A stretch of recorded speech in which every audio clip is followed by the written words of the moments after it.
In this video, I'll break down all the closing costs when buying your first property here in the Greater Toronto Area.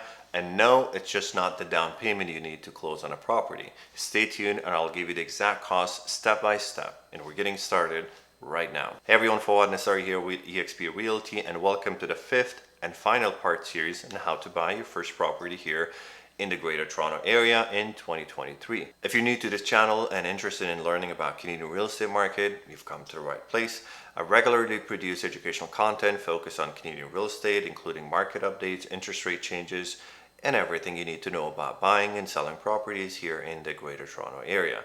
If you like this type of content, I encourage you to subscribe to our channel and click on the notification bell to stay updated on our latest video. Okay, so let's talk about closing costs. What are they? I could tell you from experience, even some real estate agents don't know what are all the closing costs. They usually tell you, well, it's about 2 to 3% of the purchase price. But I feel like as a first-time home buyer, you want to make sure you're fully prepared mentally and financially how much money you're going to need when you go on close on that property on your closing date. So let's get it. First up is land transfer tax. Now, whenever you buy a property, you're required to pay a land transfer tax on the closing to the province where you are buying. For the sake of this video, we're talking specifically about Ontario. Some other provinces like Alberta, Saskatchewan, and Nova Scotia do not have land transfer tax at all. So within Ontario province, there's only one land transfer tax except in Toronto. If you're buying a property in Toronto, you not only pay the provincial land transfer tax, you also pay for the municipal land transfer tax. So essentially, whatever it costs you in other cities in Toronto, it would be double.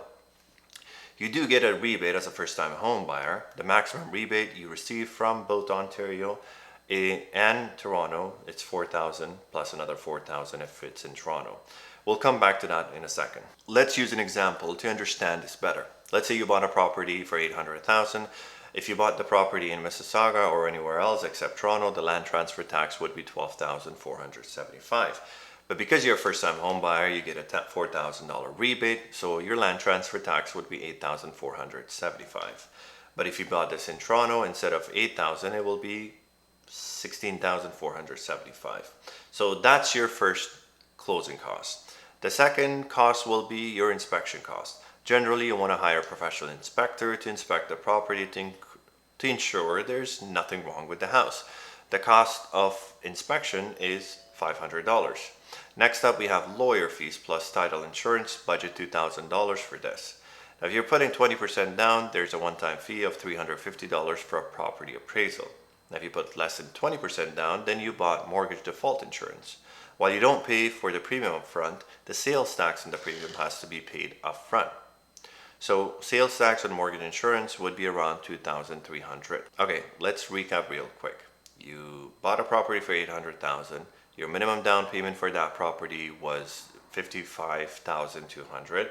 Your land transfer tax $8,475 multiplied by 2 if you're buying in Toronto. Your sales tax $2,383. Your lawyer fees $2,000.